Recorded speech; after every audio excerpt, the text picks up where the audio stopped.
Hi friends, welcome back to my channel. ഇന്നത്തെ video Glamy ഗംഗയുടെ വീഡിയോയാണ്. ഗ്ലാമി ഗംഗ ബ്യൂട്ടി ബ്ലോഗറായ ഗ്ലാമി ഗംഗയെ അറിയാത്തവരായിട്ട് കാണുകയില്ല. സോഷ്യൽ മീഡിയ ഉപയോഗിക്കുന്ന എല്ലാവർക്കും അറിയാം. പുള്ളിക്കാരത്തിയുടെ മുതുക്ക് പ്രയോഗം അതൊരു എല്ലാവർക്കും ഇഷ്ടപ്പെട്ട ഒരു പദപ്രയോഗമാണ്.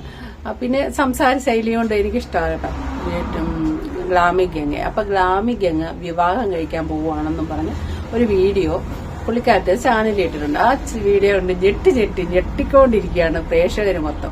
എന്താ കാര്യം എന്ന് ചോദിച്ചാൽ, പുട്ടൂറ്റി എന്ന് പറയുന്ന അവരുടെ ഒരു യൂട്യൂബ് ചാനലിലുള്ള ബോയ്സ് ആണ് കുറെ പേര്. അതിന്റെ അകത്ത് ഗംഗയുണ്ട്. അതിന്റെ അകത്തെ വിഷ്ണു എന്ന് പറയുന്ന അപ്പൂനെയാണ് ഗ്ലാമി ഗംഗ കല്യാണം കഴിക്കാൻ പോകുന്നത്. അപ്പൊ ആൾക്കാർക്ക് സംശയം, ഇതിനു മുന്നേ അപ്പു കല്യാണം കഴിക്കുകയും ഒരു കുഞ്ഞുള്ളതുമാണ്, അമ്മയാന്നോ അങ്ങോട്ട് പറയുന്ന ഒരു പെങ്കൊച്ചു ഉള്ളതാണ് നേരത്തെ പറഞ്ഞിട്ടുണ്ട്. അപ്പൊ ആൾക്കാർക്ക് ഇപ്പൊ വളരെ ബുദ്ധിമുട്ടായിട്ടിരിക്കുകയാണ്. കല്യാണം കഴിച്ച രണ്ടാം കെട്ടുകാരനെയാണ് ഗ്ലാമി ഗംഗ കല്യാണം കഴിക്കുന്നത്. ഇതാണ് പ്രേക്ഷകരുടെ ചോദ്യം. അതാണ് ഇന്നത്തെ വീഡിയോ.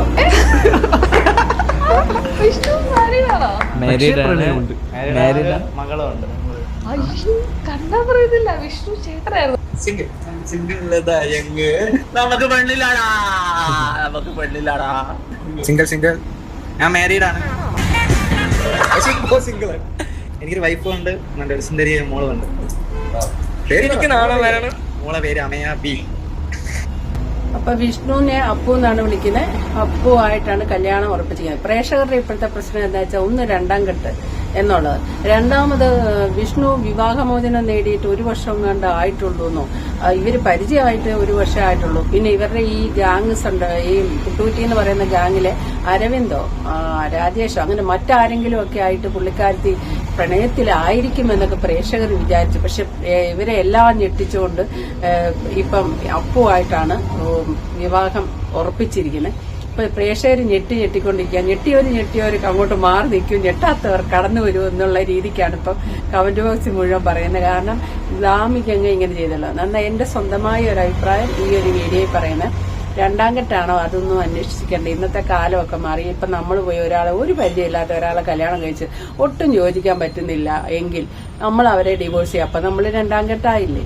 അപ്പം രണ്ടാം കെട്ടിലൊന്നുമല്ല, അവനവന്റെ സ്വഭാവമായിട്ട് നല്ലപോലെ ചേർന്ന് പോകുന്ന ആൾക്കാരാണ് നമുക്ക് തോന്നിയ അവരെ കല്യാണം കഴിക്കാം. അതാണ് നല്ലത്. അതൊന്നായിട്ട് പരസ്പര വിശ്വാസവും സ്നേഹവും ആയിട്ട് അടുത്തറ അതാണ് വേണ്ടത് വിവാഹ ബന്ധത്തിന്റെ. അതാ ഒരു രീതി ഇപ്പം പരസ്പരം മനസ്സിലാക്കുക എന്നുള്ളത്, ഒരു നല്ല ശ്രോതാവാകാൻ. ഇതിന്റെ അകത്ത് ഗ്ലാമി ഗംഗ സംസാരിച്ചുകൊണ്ടിരിക്കുമ്പോ അപ്പു എന്ന് പറയുന്നത് ഒരു നല്ല ശ്രോതാവാണെന്ന് നമുക്ക് കാണുമ്പോൾ മനസ്സിലാവും. ഇടയ്ക്ക് കയറി സംസാരിച്ച് ഗംഗയെ സംസാരിക്കാൻ സമ്മതിക്കാതിരിക്കുന്ന രീതിയൊന്നുമില്ല. ഒരു പാവം പയ്യനായിട്ടാണ് തോന്നുന്നത്. അവരപ്പം എന്തുകൊണ്ടാണ് കല്യാണം അവർക്ക് സ്വഭാവം തമ്മിൽ ചേരുന്നെന്നും അതൊക്കെ അപ്പുവിന്റെ സ്വഭാവമൊക്കെ ഗംഗ പറയുന്നൊന്ന് കേൾക്കാം. എല്ലാ കാര്യങ്ങളും അറിയാന്നുള്ള ഒരാളായതുകൊണ്ട് ഭയങ്കര സന്തോഷം, ഭയങ്കര ഗ്രേറ്റ്ഫുൾ ആണ്, ഭയങ്കര എക്സൈറ്റഡ് ആണ്. ഭയങ്കര എക്സൈറ്റഡ് ആണ്, സന്തോഷം. എനിക്കിപ്പോ എങ്ങനെ ഫീൽ ചെയ്യണമെന്ന് സത്യം ഞാൻ എങ്ങനെയെന്നറിയോ, ഇപ്പൊ എനിക്ക് ട്രെയിൻ ട്രാവൽ ചെയ്യാൻ എനിക്ക് പറ്റുമെന്നുണ്ടെങ്കിൽ ഞാൻ പുറകിലോട്ട് പോയിട്ട് അപ്പൂനെ ഞാൻ ആദ്യം കാണുമ്പോൾ തന്നെ പറയും, 2026 നമ്മൾ കെട്ടായിരിക്കുകയാണ്, നീ ഒന്ന് മൈൻഡിൽ വെച്ച്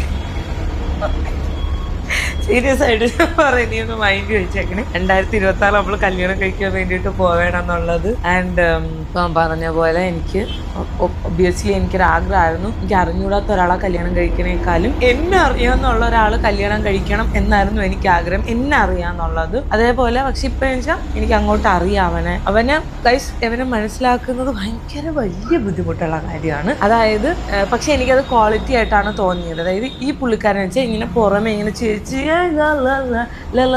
എന്നൊക്കെ പറഞ്ഞ് നടക്കും, പക്ഷേ വലിയ മതിൽ കെട്ടി വെച്ചിട്ടുണ്ട്. അതായത് എന്നെക്കാളും 10 ഇരട്ടി ഹൈറ്റിലുള്ള ഒരു മതിൽ കെട്ടി വെച്ചിട്ടുണ്ട്. ഒരു 3 അമിതാഭ് ബച്ചൻ കയറി നിന്നാൽ എത്ര പൊക്കം വരും? 3 അല്ല 5 അമിതാഭ് ബച്ചൻ കയറുന്ന എത്ര ഹൈറ്റ് വരും? അത്രയും വലിയൊരു മതിൽ കെട്ടി വെച്ചിട്ടുണ്ട്. ആ മതിലിനപ്പുറത്തുള്ള മനുഷ്യനെ മനസ്സിലാക്കാൻ ഈസിയാണ്, പക്ഷെ ആ മതിൽ കടന്നു പോകണം. അതായത് ഇപ്പൊ പുറമെയുള്ള അപ്പു എന്ന് പറയുന്നത് ഭയങ്കര ചില്ല് അപ്പുവാണ്. എനിക്കറിയാന്നുള്ള അപ്പു എന്ന് പറയുന്നത് ചില്ല്, അതായത് എന്തോ പറയാൻ, ഭയങ്കര സെക്യൂർഡ് ആയിട്ടുള്ള, ഇപ്പോഴും പുള്ളി ഭയങ്കര സെക്യൂർഡ് ആണ്. പക്ഷെ എനിക്കറിയാന്നുള്ള അപ്പു എന്ന് വെച്ചാൽ ഭയങ്കര സെക്യൂർഡ് ആയിട്ടുള്ള ഒരു മെന്നാണ്. ആൻഡ് ഇങ്ങനെ ജഡ്ജ് ചെയ്യൂല. അപ്പം ഞാൻ എന്തെങ്കിലും പറഞ്ഞല്ലോ അവൻ ജഡ്ജ് ചെയ്യില്ല. ഇൻ കേസ് എൻ്റെ ഫ്രണ്ട്സ് ഇപ്പം എൻ്റെ ഗോപിക്ക് മീനാക്ഷിക്കൊക്കെ അപ്പുനെ മുന്നേ അറിയാം. അതായത് ഈ നമ്മൾ ഈ കല്യാണം ഉറപ്പിച്ചതിന് ശേഷം ഗോപിക ഇതുവരെ കണ്ടിട്ടില്ല. അത് നമ്മൾ കാണണമല്ലേ, വേറെ ആരും കണ്ടിട്ടില്ല, മീനാക്ഷി അത്രേ കണ്ടിട്ടുള്ളൂ. അപ്പം വെച്ചാൽ അപ്പുമായിട്ട് എല്ലാവരും കമ്പനിയാണ്. നമുക്ക് പറയില്ല, ഒരു ജഡ്ജ് ചെയ്യാത്തൊരു ഫ്രണ്ട് നിങ്ങൾ കൂടെ ഉണ്ടെങ്കിൽ എങ്ങനെ ഇരിക്കും, നിങ്ങളെങ്ങനെ ഫീൽ ചെയ്യും, അത് കണക്ക് ഭയങ്കര സേഫാണ്. നമ്മളിപ്പോൾ പുള്ളിക്ക് നമുക്ക് എന്തും പറയാം, നമുക്ക് ഭയങ്കര സെക്യൂർഡായിട്ട് ഫീൽ ചെയ്യും. അപ്പം എനിക്ക് എങ്ങനെയെന്ന് വെച്ചാൽ ലൈക്ക് ഫീൽ ചെയ്യണത് ഇങ്ങനെ ഒരു സെക്യൂർഡായിട്ടുള്ള ഒരാൾ ലൈഫിൽ വന്ന പോലെ. ഭയങ്കര ഈ മതില് ഞാൻ പറഞ്ഞില്ലേ, പുള്ളിക്കാരൻ പുറമെ ഒരു ദുഃഖമില്ല. സീരിയസ്ലി എനിക്ക് എന്നെ പോലെയാണ് തോന്നിയത്. ഉള്ളിൽ ഇഷ്ടം പോലെ പ്രശ്നം വിഷമമുണ്ടെങ്കിൽ പുള്ളി പുറമേ ഇങ്ങനെ മറ്റേ ബഹളമൊക്കെ വെച്ച് നടക്കും. പക്ഷേ എനിക്കെങ്ങനെ എന്താ പറയുക, എനിക്ക് അറിഞ്ഞൂടെ, എൻ്റെ ഇൻഡ്യൂഷനാണ്. എനിക്ക് നമ്മളെ കൂടെ നടക്കുന്ന ആൾക്കാരിങ്ങനെ നടന്ന് ലൈക്ക് പെട്ടെന്ന് ഒരു മുഖമൊക്കെ മാറുമ്പോൾ നമുക്ക് മനസ്സിലാവില്ല. ഏടാ ഞാൻ ചോദിക്കും, എന്ത് പറ്റിയേടാ? ഒന്നുമില്ലേടി, കണ്ണീര് വന്നാലോ പറയും ഒന്നുമില്ലേടി. പക്ഷെ ഞാൻ കണ്ടിട്ടുണ്ട് ലൈക്ക് പുള്ളി കരയണയൊക്കെ, പറയാനേ കുഴപ്പമില്ലല്ലോ, ഞാൻ കരയണയൊക്കെ ഞാൻ കണ്ടിട്ടുണ്ട്.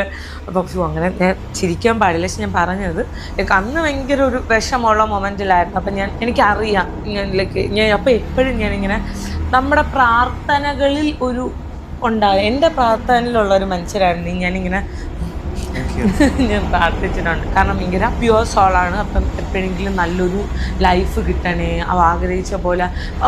ഇവനെ കുറിച്ച് ഞാൻ വേറൊരു കാര്യം പറയാം. ഇവൻ പിന്നെ മറ്റേ പോഷ് അംബാനി ടൈപ്പ് ലൈഫൊന്നുമല്ല ആഗ്രഹിക്കണത്. ഏത് സാഹചര്യം പോലെയാണ് എനിക്കപ്പോൾ എനിക്ക് വെച്ചാൽ എനിക്ക് എന്നെപ്പോലെ ഒരാളെന്നാണ് പറഞ്ഞാൽ ഏത് സാഹചര്യത്തിൽ ജീവിക്കാൻ പറ്റും.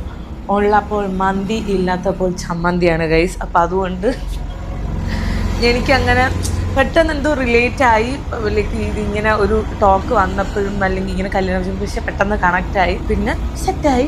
അപ്പം ഇങ്ങനെ ഞാൻ പറഞ്ഞില്ലേ, ഭയങ്കര ഹൈറ്റിൽ വല്ല മതിൽ വെച്ചേക്കണ മനുഷ്യനാണ്. അപ്പം ഭയങ്കര നിഗൂഢതയുള്ള, ഞാൻ ഭയങ്കര വിഷയത്തിൽ തെന്നി മാറണില്ലേ. ഗംഗ ചാനൽ തുടങ്ങിയിട്ട് ഏകദേശം 4 വർഷം കഴിഞ്ഞെന്ന് തോന്നുന്നു. പിന്നെ ഈ കുട്ടിയുടെ അച്ഛനാണ് ചെറുപ്പത്തിലെ അമ്മയും ഈ കുട്ടിയും അനിയത്തിയൊക്കെ ഇട്ടേച്ച് പോയി. അവിടുന്ന് സ്കൂൾ കാലഘട്ടത്തിലൊക്കെ ഇട്ടിട്ട് പോയിട്ടുണ്ട്. അവിടുന്ന് എന്ത് പറഞ്ഞാൽ ആ കുട്ടി യൂട്യൂബ് ചാനൽ തുടങ്ങി അധ്വാനിച്ച് വാടക വീട്ടിൽ നിന്ന് സ്വന്തം ഒരു വീട്ടിലോട്ട് എത്തി. പിന്നെ ഇതിന്റെ ഇടയ്ക്ക് ഒരു എൻഗേജ്മെന്റ് കല്യാണത്തിന്റെ കഴിഞ്ഞിട്ടുണ്ട്. അതെങ്ങനെയോ എൻഗേജ്മെന്റ് കഴിഞ്ഞപ്പം വേർപിരിഞ്ഞു പോയിട്ടുണ്ട് എന്തൊക്കെയോ കാരണം കൊണ്ട്.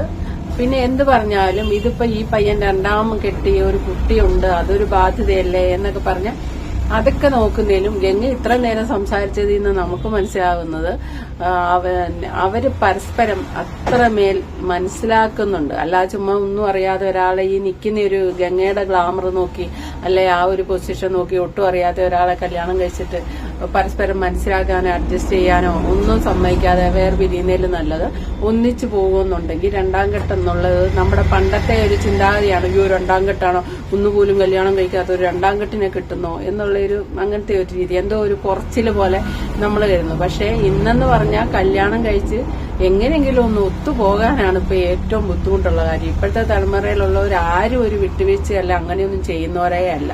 രണ്ടുപേർക്കും കൊമ്പുണ്ടെന്നുള്ള രീതിയിൽ ആണും പെണ്ണും ഒക്കെ ജീവിച്ചു പോകുന്നത്. അപ്പൊ പരസ്പരം അങ്ങോട്ടും ഇങ്ങോട്ടും മനസ്സിലാക്കുന്ന രണ്ട് വ്യക്തികളും ഒരാൾക്ക് സഹിക്കാൻ പറ്റുന്ന അങ്ങനത്തെ ബന്ധം അങ്ങോട്ടും ഇങ്ങോട്ടും സഹിക്കാൻ പറ്റുകയും ചെയ്യുമെങ്കിൽ അതിൻ്റെ അകത്ത് പിന്നെ മറ്റുള്ള ഒന്നും ഓർക്കേണ്ട കാര്യമില്ലെന്നാണ് എൻ്റെ ഒരു അഭിപ്രായം. പക്ഷെ ജനങ്ങളിങ്ങനെ രണ്ടാം കെട്ടുകാരനാണോ ഗംഗ കെട്ടുന്നതെന്ന് വിചാരിച്ച് ഞെട്ടിക്കൊണ്ടിരിക്കുകയാണ്.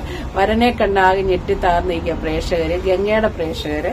Okay, thank you for watching. അടുത്ത വീഡിയോ കാണാം.